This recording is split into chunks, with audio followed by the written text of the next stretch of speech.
So first and foremost, have you ever wondered how a simple nuzzle from a horse can brighten your day, or how your emotions can influence your horse's behavior?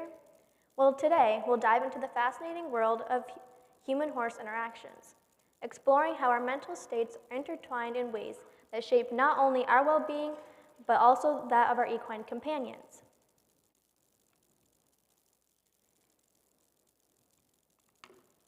Horses are frequently utilized in therapeutic settings for humans, but the potential impact of humans on horses has not been thoroughly considered. Catherine Jennifer Kelly's research highlights the importance of understanding our impact on horses. She emphasizes that positive interactions, like gentle handling and consistent training, as seen here in the video, typically enhance horses' behavioral responses, whereas negative interactions can lead to stress and problematic behaviors. In this video, this is my horse and I.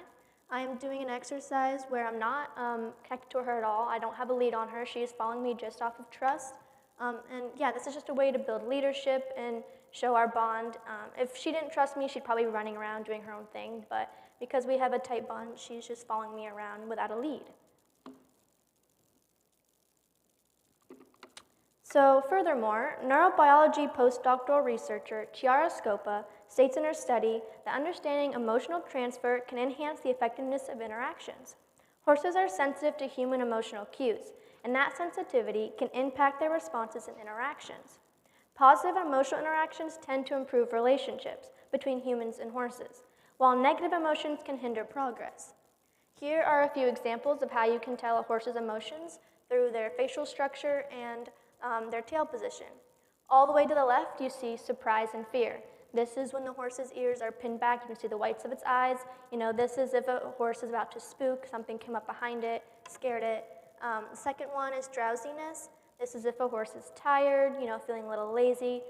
And then third from the left is wariness. This is kind of when your horse is focused, working hard, paying attention, content. And then when the horse's ears are pinned all the way back, this means that he's angry. Other horses can do this to other horses if they come up behind them, or if a rider is doing something that they do not like. And then finally, attention all the way to the right. This is if something has caught your horse's eye and like the up in the past or something like that. And this could be an example that your horse could spook to because something has caught its eye and it's not paying attention to you or focusing. And then over here, for the tail position, all breeds have different tail positions, but a relaxed horse is seen on the left. This is just a normal tail position. And the second over here, this is alert or excited. If a horse's tail is perched, this can mean that the horse is frisky, you know, excited, running around. And then right here, we're switching the tail. Horses switch their tails to get rid of insects, bugs, flies, any of that kind of thing. But also, horses can do this if they are frustrated or annoyed with you. If you're doing something they don't like or asking them to do something they're not comfortable with. So to begin, how I did my experiment is I asked 3 participants to be in my experiment, and I did 3 trials with each pair of horse and owner. I first distributed a mood and emotion scale to the owner before they interacted with their horse. And the mood and emotion scale goes from a scale of 1 to 5. 1 being stressed, 5 being relaxed. 1 being sad, 5 being happy. 1 being fear, 5 being confident. And 1 being bored, 5 being excited. And this just kind of tells me where the owner's at, how she's feeling, how he's feeling coming into the ride before they even see their horse. And then this is an example of a trial that I did. So first, I would video the horse before the owner comes up to them. This is Greylock. He's super happy, chill, content in his pasture. And then this is during their ride. Jamie's giving him a good brush down. You know, he's happy, loving the brushing. No bad emotions here, as you can see from the horse's tail position and facial structure. And then this is Jamie doing some Pirelli with Greylock. She wiggles the rope and he backs up. This is a form of also leadership and kind of telling who's boss. You know, if I wiggle the rope, this means you back up. You stay in your bubble and I stay in my bubble for the safety of both of us. And he responded great. And then this is Greylock after. He's back in his pasture, super happy, eating some grass, content, You can't really see any bad emotions coming from him in the videos. So overall, super happy, content horse. And then this was the data results from that civic trial. So I just want to point out that Greylock at this moment was brand new to his owner, Jamie. So he's a green horse, 4 years old, young. And so Jamie, the reason why you didn't see a big difference in her before and after emotions is because this horse, like I said, is brand new to her. She doesn't know what to predict. Anyone's going to feel a little nervous about this. But you can see before she was at a neutral, she wasn't stressed, but she also wasn't relaxed. And afterwards, I didn't really change very much. And then before, she was more at a sad, not towards a happy, and afterwards, she did move up a little bit, which was good. And then before, for the fear to confident, she wasn't confident, but she also wasn't scared, because like I said, she's an experienced rider, but having a new horse can always be a little frightening. And that didn't change much either. And then lastly, for the bored to excited, she was a 2, so more towards the bored, I guess. And then afterwards, she did bump up to a neutral emotion, which is good. And these are just a few more examples of some of the trials that I did. This is Suki before her owner, McKenna, comes and gets her in her pasture.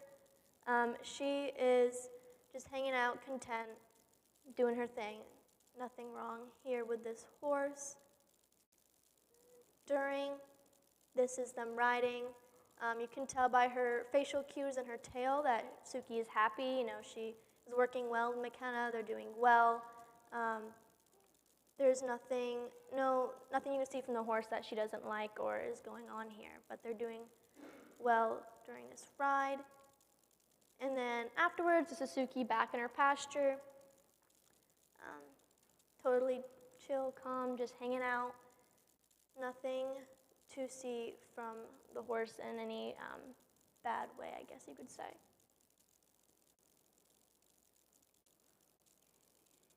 And then this is another trial I did with another pair, which is Gabby and Sky. Sky is in the green blanket all the way to the left. She's just eating some hay, hanging out. And then this is during. Gabby on the left over here is lunging Sky. This is a way to get your horse's energy out before you get on their back, a way to predict how the ride may go. Sky is also a very young horse. Gabby has just really started her training on her, so she's fairly green. And then this is them during their ride. In this video, you can see, I know the lightings were kind of bad, so sorry about that, but you can see a little bit that Sky is shaking her head at Gabby, and over here, you'll see in a minute, she swishes her tail. And this isn't really a fault of Gabby's. I want to say no fault to her riding at all, but like I said, Sky is a very green horse, and she's a mare, so she's a girl, female. She's going to show some sass, some attitude, and I just wanted to point out that wasn't anything against Gabby, but that was just her showing her opinion. And then here's Sky back in her pasture again, drinking some water. She's happy, content, all good things. And this is the last trial I'll show you. This is Jamie and Greylock again. Greylock in his pasture, coming to say hi. Super cute, content. And then this is Jamie doing another form of Pirelli. This is a way to connect with your horse and show leadership on the ground. Here you're going to see that she's going to stand at his shoulder and push his hind legs around while his front feet stay in one position. And this is just an exercise to build connection. Like I said, this is a brand new horse to her, so she's just trying to build a bond with him. And he did great. And then finally, Greylock again, back in his pasture, content, happy, just looking around. So it's kind of hard to see any real raw emotions from the horses because all throughout all these videos you can kind of tell that the horses' emotions didn't really change. They were all pretty happy and content, which is a good thing. You don't want a mad or sad or angry horse. But I just want to go through some of the limitations and implications of my experiment. So although while a small-scale study can provide some insights, future research would benefit from a larger, more diverse sample size to enhance the robustness of the findings. Some implications that were included was that the experiment can provide initial insights into the human-horse interaction dynamics, which may guide future research. Also, using a small number of subjects may simplify logistics and allow for a more controlled environment, potentially leading to detailed observations. And finally, it can be cost-effective, requiring fewer resources in terms of time, personnel, and funding. However, while I could have accessed more subjects, the process was time-consuming, with each trial taking about an hour. Given the time constraints, it wasn't feasible to include more than 3 subjects. So finally, the results of the overall experiment that I did. I just want to first explain the graph before I go over it. On the left, you can see negative, neutral, and positive emotions from a 1 to 5, just like the mood and emotion scales were that I handed out to the owners. And then in order for me to tell if the difference between the before and after emotions were really significant or not, I had to put the data points into a paired t-test calculator, as you can see here linked. And how I did that was that I put all of the before emotions for one emotion pair, such as, for example, the stress to relax emotion pair. I would take all of the before emotions from every single subject and put it into this calculator, and then I would take all of the after data points from all of the subjects and put into the same calculator, and it would spit me out a number. And if the number was below a 0.05, this means that the difference between the before and after was significant. It was a big difference.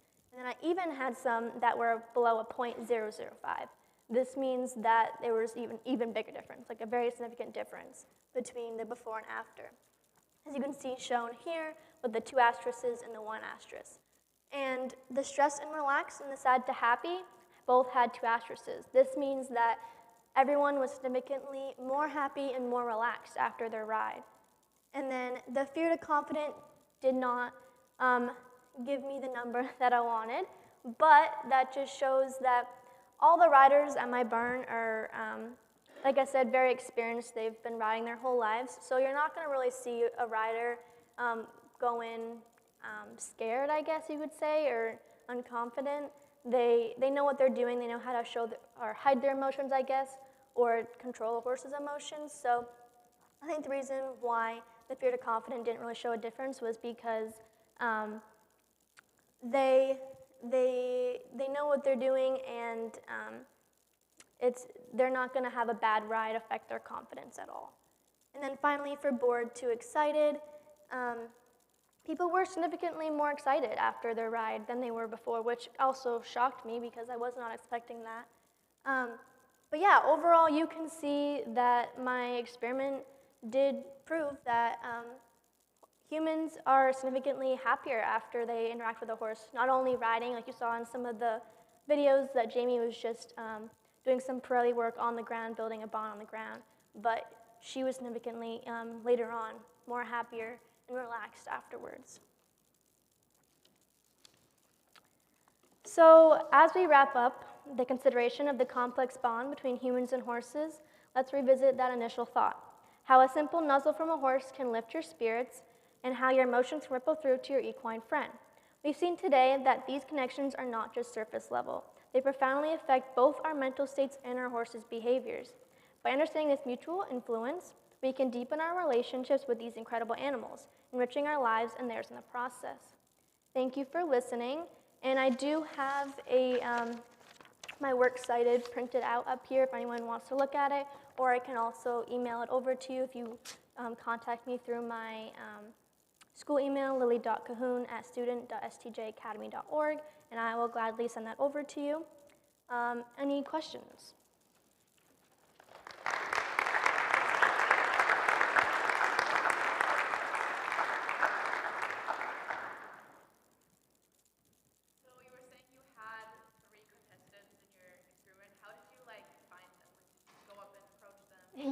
Yes, so luckily I have a great group of ladies at my barn that I'm close with and I'm friends with, so it's pretty easy for me to just, go up and be like, hey, like, I'm doing this experiment for my capstone, like, would you be willing to participate? And luckily they all said yes. So yeah, it was pretty easy. They all were willing to participate and help me out.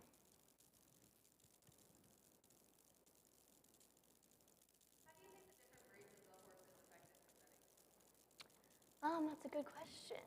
So, like I think more so the age affected the study than the breed. The breed didn't really have an impact so much, I think, but like I mentioned that there were some horses in here that were young and just starting their training, and that affected their knowledge and their skills, and it also affected how they reacted to their owners. Like you saw with this guy in Gabby One House saying how she was shaking her head and swishing her tail. That was just kind of a young female horse, giving her opinions, being like, hey, I don't want to do this type thing. But yeah, I don't think the breed really had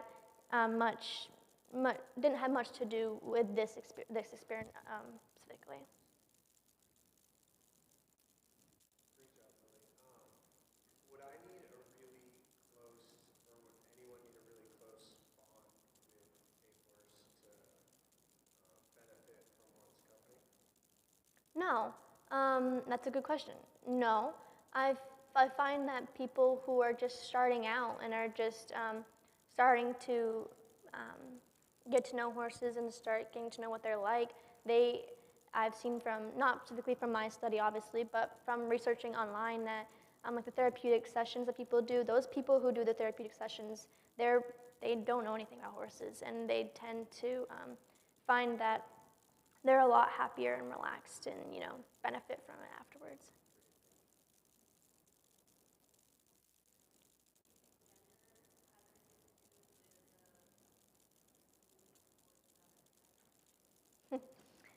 So, people might find this funny, but the female horses do tend to show more a mood or emotion, or I should say, opinions.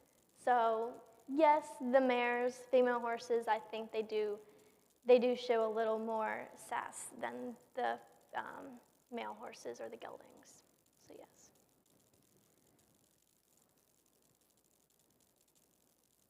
If you could repeat this study in a different context, like a different stable, a different barn, how do you think that would impact it, and what sort of context would you look for?